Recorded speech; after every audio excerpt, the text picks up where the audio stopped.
Hey folks, by popular demand, I'm making a video about how I smoke brisket. Figured it's a good way to share what I do without somebody having to come over and spend the whole 24 hours at my house, since that's often how long it takes from start to finish, maybe even longer. Today I bought a 17.5 pound brisket from Costco, $3.29 a pound for USDA prime. And prime's a great thing to have since it's well marbled, helps the meat be nice and juicy, reduces the risk of you drying it out on the smoker. Now that I've unwrapped the brisket, we can talk about the fact that these briskets from Costco are what you would call a whole brisket, meaning that they come with two parts, one part called the flat and another one called the point, and that'll make a little more sense after we separate them. They're two very different kinds of meat. The flat is typically what you can buy a flat by itself at a butcher often. That's the type of meat that typically would be sliced for sandwiches, etc. Whereas the point is often shredded or pulled, like pulled pork. The point, in my experience, also takes much longer to cook. It's just a denser piece of meat, and we'll be talking about the difference there throughout. Anyway, the first thing that I do is I trim off this piece of fat here. Typically that would be pretty optional in most people's minds, but I like to try to separate the flat and the point before putting it on the smoker so that after it's smoked it's easier to separate the two. The flat and the point are actually separated by a fat seam that's kind of hard to find unless you remove this big piece of fat here, but once you remove this fat it's very easy to find. Another point is, for cooked food, cooked meat, I always use a serrated knife, but for raw meat, a non-serrated knife. I just read that that's best practice somewhere. I'm assuming that it's best to use a serrated knife for cooked meat because it just slices better, but for uncooked meat, serrated knives don't clean as easily, and you don't want to get uncooked meat like lodged in the serrated part. So using a plain knife to cut this. This part here is actually quite a bit of fat, so at first you can be quite aggressive in cutting it. Of course, as you move all along, isn't that lovely? You get a little more careful so that you don't accidentally slice off any meat in the process.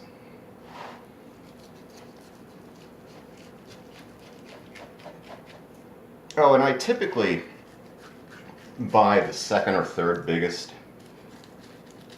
brisket that they have in Costco. They're typically between 14 and about 19 pounds. I've bought 19-pound ones, and they'll fit in my large big green egg. I say the second because the first one, the largest one often that I run across, will largely be the largest because it has a lot of fat on it. Especially if I go late in the day and the brisket's been kind of picked over by other customers who are probably also looking for the best large one they can find. You see that fat's a little deeper here, more towards the center. It all cuts off pretty easily though. Here it can be really deep.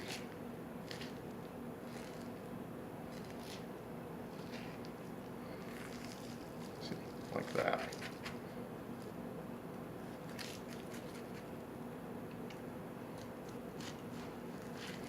Now I don't trim any of the fat off the bottom side because that actually helps protect the meat during the smoking process from the fire that's below.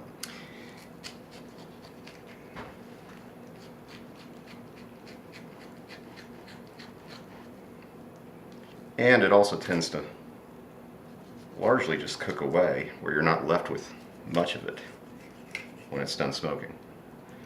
Not really an issue. So here now, slide this around, we've gotten to the point where you can see that there's a layer of meat here that then has a layer of fat, and then you've got another layer of meat underneath. So this is what separates the point from the flat, and it's the thing that I like to slice, but then leave the thing intact so it's easier to remove the flat from the point when the flat's done cooking. So after some more trimming, we have the flat separated from the point somewhat. We also have a large pile of fat that you can use to make soap or other things. So brisket can stand up to rubs with a lot of flavor. I like to use rubs that have pepper in them, like this does. This is the Holy Cow barbecue rub from Meat Heaven. I've used this a couple of times. Tried it on pork. It's too strong for pork, unless you want to make pepper pork. I mean, some people would think that's okay, but not widely appreciated. So I use a lot of rub. Use the spoon size, not the shaker side. Just get a pile of it and rub it in. I do not rub it in on the bottom the fat side. I do not see the point in that, since that's basically going to peel off anyway, and that fat layer is thick enough that basically the rub's going to burn off with the bottom part of the fat before it ever gets a chance to soak into the meat. So a few words about gear that I'm using here. I have a large big green egg. If I had it to do over again, I probably would have gotten an extra large, but it hasn't been a problem. An extra large is because it would make it a little bit easier to cook ribs and to fit these large briskets in, but I still get it done. It's not a big deal. See, in the egg, a couple of things. You don't need to clear out all the old charcoal. You don't need a lot of airflow when you're smoking. In fact, it's good not to have a lot of airflow. It makes it easier to control. Gonna have to add more fuel to this though. The last thing you want is for your fuel to run out overnight, because if your meat goes below 140, it'll be in the danger zone, which is between 40 degrees and 140 degrees Fahrenheit. If it's there for more than 4 hours, you got to throw it away. So you got to make sure your fire doesn't run out. Another thing is, you want to clean out the ash, because we're going to be sticking a fan in here, and if there's a lot of ash, then the ash is just going to go up and onto the meat, and you don't want that. And finally, here's what lets me sleep at night, quite literally, is I've got this thing called a pit bull and a DigiQ temperature control. So the pit bull is just a fan that goes down the hole by the ash, and the DigiQ is basically an automatic control system. It's got a sensor there, see the little clip there that you put on the grill, and it measures the grill temperature, and you can set the temperature you want the grill temp to be, and the DigiQ, it regulates the pit bull to regulate the airflow through the big green egg, because the whole trick to the big green egg is that airflow controls the temperature. So you can set the thing at 235 or whatever you want and go to bed, and you'll wake up the next morning and it's been 235 all night. It's pretty much magic. The other piece of gear, of course, is meat thermometer, remote meat thermometer. I've got Brookstone that I'm still using, but I don't suggest the Brookstone because, well, they don't sell spare sensors, and the sensor's what breaks under the heat. The wiring shorts out and it doesn't last very long. This one's lasted an amazing amount of time, still using it. The DigiQ, actually, you can also hook up a second probe to stick in the meat. That'll be what I'll be doing in the future. Now the fun part starts, because there's going to be fire. I have this gizmo called a Luft lighter. It's about 70-80 bucks on Amazon, and it's basically the devil's hair dryer. It blows hot air at, I don't know, about 1,000 degrees Fahrenheit. This is a lot of fun. Let's see what it does.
Basically, you need to do it until there's some self-sustaining flame, which we have here.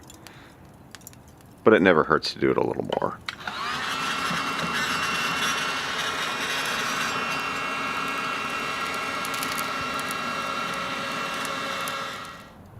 Okay, here's where the meat meets the fire. We've got the charcoal, good and orange, a little bit of flame happening there. We're about to add the wood. In this case, it's apple. Now, you can do just about any sort of wood with brisket. It'll stand up to mesquite, does real well with hickory. I just keep a lot of apple chunks around because apple works really good with pork, being a more delicate kind of flavor. I've soaked it for a little bit. I found that if you don't find time to soak your wood, it's not a big deal. But if you've got that much flame, you probably do want a little bit of moisture to cool down the temperature a little bit. This happens really fast because when it starts smoking, it gets really irritating.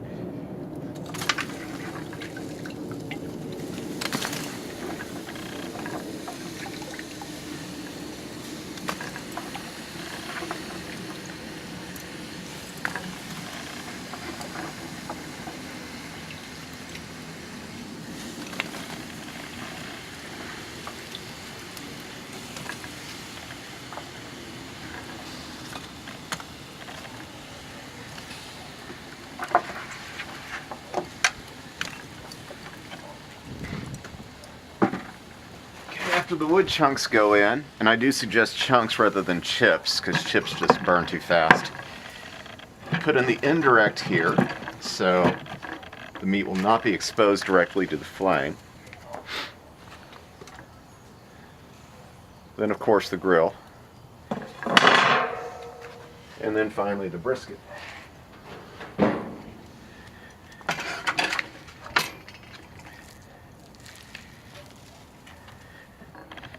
Note, it doesn't really fit in the egg quite. One of the reasons why I would have preferred to have an extra large, but it's not a problem because it always works like this. You just fold it up a little bit.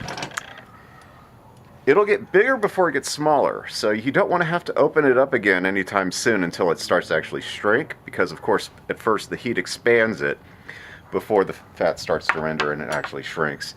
By the time that we're done with this, that won't be a problem, the size of it.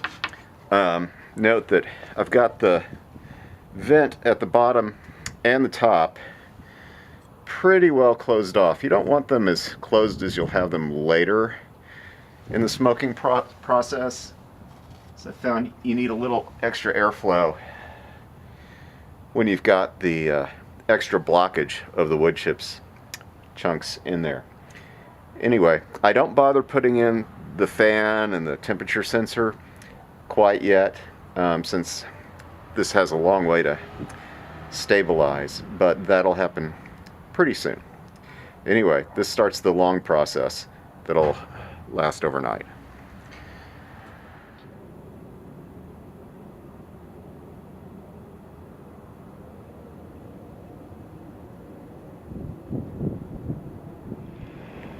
Alright, good morning. When I put the brisket on, it was about 6:50 last night, and now it's 7:35 the next morning. The controller over there on the left has been keeping things pretty constant all night. I've got it set to 237. Right now it's at 232. It's a little breezy out right now. I think that's making it hard to control the temperature perfectly. You can hear the fan down here going.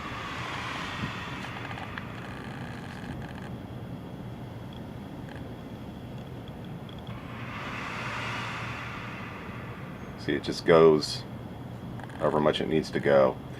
I've got it, it's got a damper on it. It's about halfway closed. If it was all the way open, it would be blowing a lot less, but also maybe bringing in too much air from the outside, making it hard to keep it down to 237.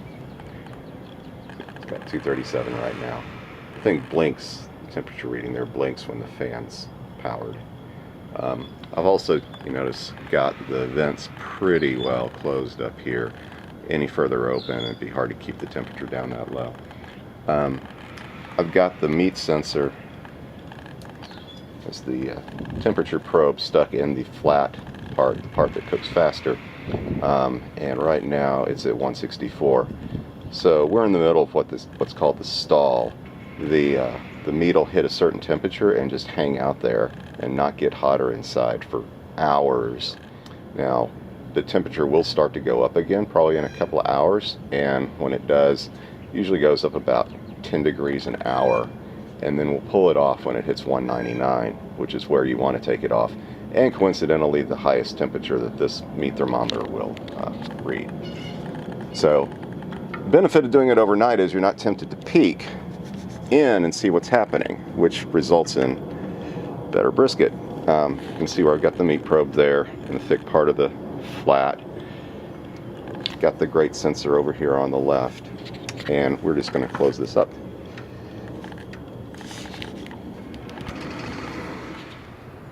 The meat's still at 166 internally. I'm going to go ahead and foil it at this point.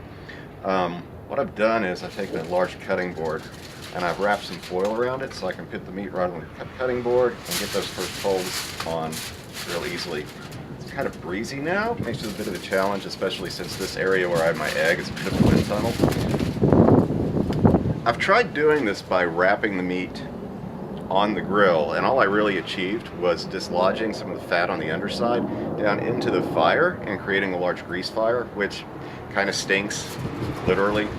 You don't want that smell in your food, so I wound up going ahead and foiling it on the cutting board and then sticking the meat in the oven for the rest of the cook, which is perfectly fine. You don't need any more smoke flavor at this point after it's been on the smoker overnight and after all the wood chunks have burned.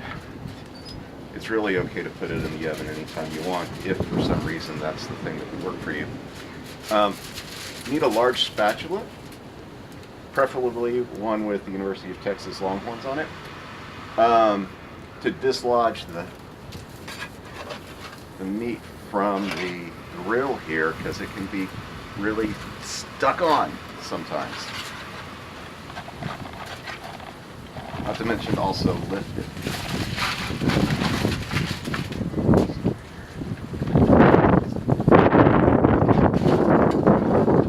Oh, I forgot something.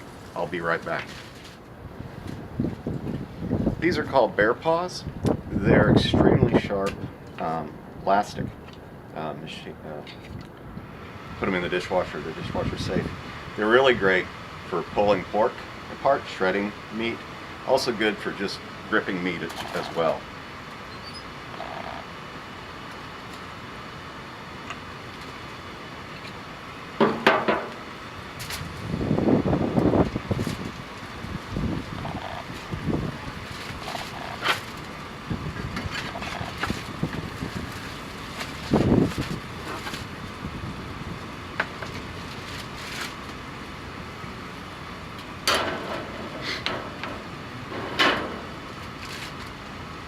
Get the sensor in there real good. We're going to leave the sensor in, of course. Foiling will help keep it moist. Also, later, we're going to have it still in the foil. When it's at 199, we're going to take it off, and we're going to wrap it in towels and put it in the cooler from anywhere from about 1 to 4 hours. This thing can be quiet. The grill's not happy because it's open, so the grate temperature's down. Close that so it doesn't go down too much. Disconnect this.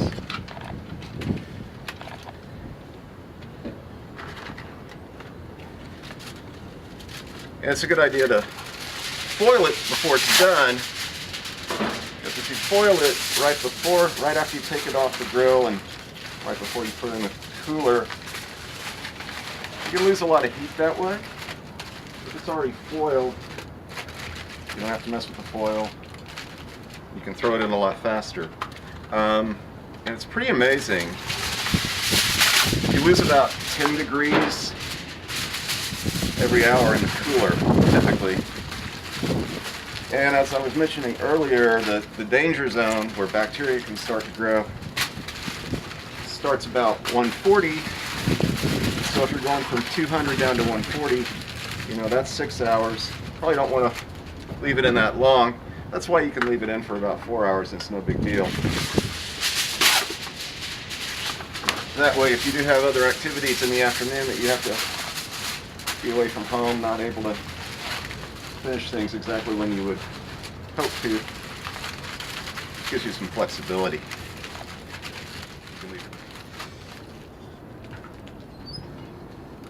Okay.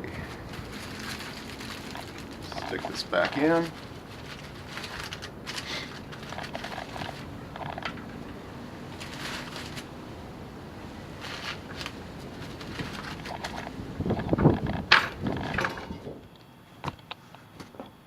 It's time. So it's off the grill. I simply lifted it off with one of the towels. I put another couple of pieces of foil around the underside where it was dirty from being on the grill. You don't want to get much of the oils into the towels because they are really hard to get out, and in fact can be a fire hazard in your dryer. Definitely want to use towels that you plan to not dry yourself with in the future. Anyway, gonna let this sit here in the cooler for a while. It is about 11:20, so that's 16 and a half hours on the grill and whole for a 17 and a half pound brisket. So almost right at a pound, an hour pound, which is what I've in my experience you can count on, or at least plan for. Every brisket's different, so how much time it takes will be different. Okay, we'll let this sit. It's a little bit after 3 o'clock in the afternoon, which means it's been 20 hours since the meat went on the grill in the smoker, and I just took it out of the cooler. The last temperature reading before I took it out was 162 degrees. So it actually lost somewhere between 10 and 15 degrees just in the process of moving it from the grill into the cooler. It cooled down quite slowly after that. This is probably the most fun part of the day. Also the messiest. Unwrapping all this foil. You see how with every layer a little more grease escaped.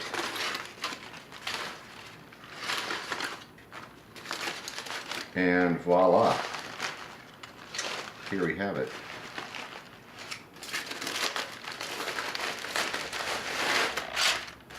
It's not really an elegant way to do this. Sort of like how there's not an elegant way to eat ribs with your hands. I know people have asked me what kind of style of barbecue I do. I think it's probably most accurately described as Central Texas style, due to the fact that it's cooked over indirect heat with lightly, lighter flavor woods for smoke, not mesquite or hickory, more the pecan or oak or apple. Actually, Central Texas, they probably use pecan or oak because there's a lot of pecan and oak around there. One nice thing about letting it sit for a while is that it cools the meat, which is good for two reasons. One, when you cut it open, there won't be so much steam coming out, losing moisture that way. The other thing is, it's just a lot easier to handle meat that's cool than meat that's hot. Even if it is only 35 degrees different, 35 degrees is kind of a lot. Okay, here's where we'll get back into the discussion about the flat and the point. Again, here's the flat and the point of this part over here. The point always takes longer to cook. It's probably going into a pressure cooker from here, although maybe less time than usual because this was actually hanging over towards the side of the smoker, not over the indirect cooking plate. So this was actually exposed to more direct heat than usual. That was just a little sloppy on my part, although with a really large brisket, you don't always get to make the choices you want to. There's compromises to be made in how you can actually fit the thing in the cooker. But you see now, this fat seam is basically almost liquid and can very easily separate the two parts just by feel. And voila, the point separates from the flat. I'll zoom out a little bit here so you can see the whole thing. Now you can see it pretty well anyway. But anyway, point and flat now separated.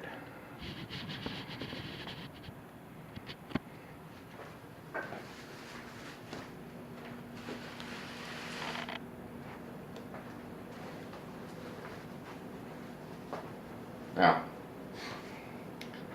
big serrated knife for slicing the flat.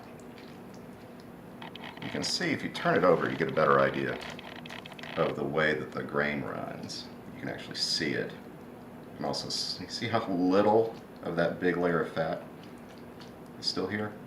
Actually, this is the fat seam between the tip and the point. I mean the flat and the point. The big fat layer is underneath the point. But there's some fat that can go. Anyway, you can see that the meat, the grain is like that. You want to slice, of course, against the grain then.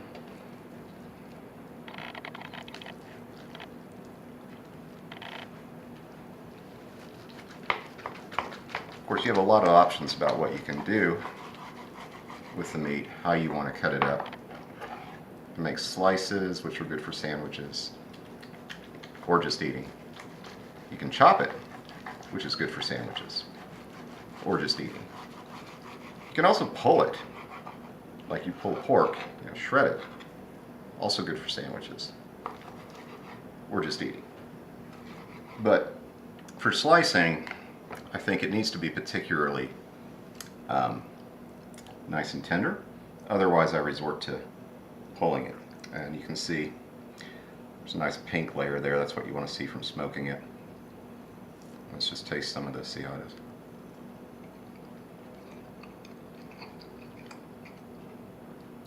Oh yeah, this is definitely good for slicing. I just take it and cut it as thin as I can, just straight down. Don't have to do it like on a diagonal or something like you're slicing skirt steak or something. Actually a lot easier if you just get a nice 90-degree angle on it. Try to keep it consistent. Don't worry if it's a little too thin or a little too thick. It'll be delicious either way. Okay, now about the point. You can see we try to pull it here a little bit, and no, it's not coming apart at all. This is not fall off the bone kind of tender, even though there's no bone. So it's going to go in this, the Instant Pot, which is really a electric pressure cooker. But it's more than that too. The Instant Pot's really great at 4 things at least. 1, as a pressure cooker. 2, as a slow cooker. 3, as a rice cooker. And 4, as a yogurt maker. I haven't made rice or yogurt yet in one though, but I have made mac and cheese in it. Homemade with just, elbow macaroni and cheddar cheese shredded and some evaporated milk and butter, and it is wonderful. Never going to buy the pre-made powder stuff again. Anyway, put this in here.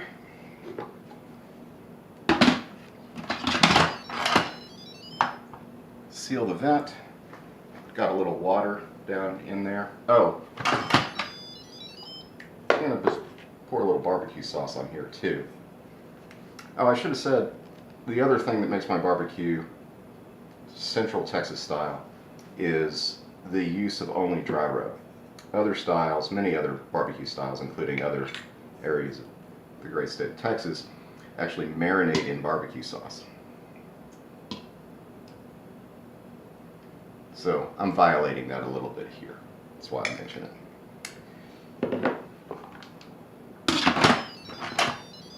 Okay, it's closed, sealed, put it on manual, and we're going to set this for 2 hours. Because when I've tried to do it for 2 hours before, it wasn't done yet. 2 hours is the shortest, the longest you can set the Instant Pot for. Because why would you ever have to put something in a pressure cooker for more than 2 hours? Well, here's one case where you do, most of the time. Anyway, we'll check it after 2 hours. And if it needs more time, we'll give it another hour. If that's not enough, give it another hour after that. The other 2 times I've done this, I've done it for 4 hours. Not checking to see if something between 2 and 4 is sufficient, but I'll do that today, since 4 hours is a very long time. That would put us at 7:30 tonight. Okay, so one more waiting to do.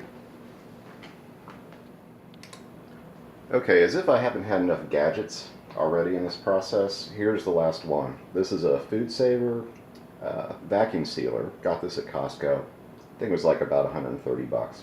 They also sell the bags and rolls of make your own bags. Pretty cheap. This is really great if you make large amounts of brisket or other sorts of smoked meat, and it's not right before you're going to have a party or something. I've had meat last, I've had it in the freezer for maybe 9 months, because there was some in the back corner that I forgot about, and it was just fine after 9 months.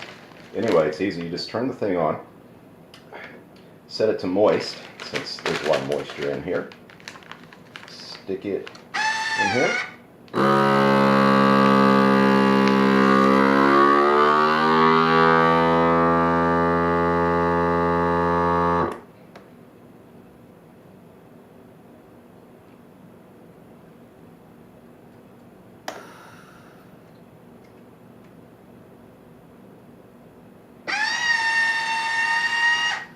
And there you go. No chance of freezer burn, and it'll stay tasting good in the freezer for months longer than just sticking in a Ziploc bag and throwing it in the freezer. Also a little smaller too. It's actually kind of sad to see all your meat when it's all kind of compressed like this after you paid 57 bucks for 17.5 pounds of meat, uncooked and untrimmed, and you see what you're kind of left with. But it's all good when you get around to eating it. The point's been in the Instant Pot for 2 hours now, under pressure, so now is the time for some brisket scented air freshener. Whoa! There we go.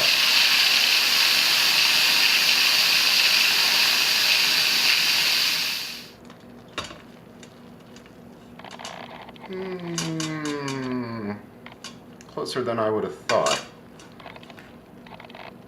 Maybe not another 2 whole hours, but probably another hour. Okay, it's been another hour.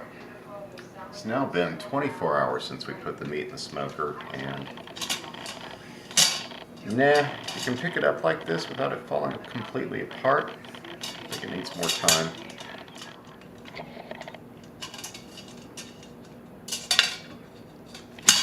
Yeah, that's done. Ready to come out. It took 4 hours in the pressure cooker.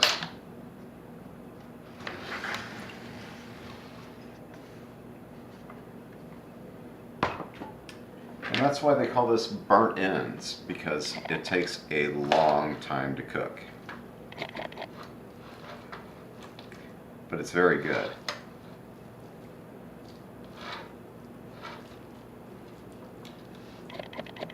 With that, I think we're about done.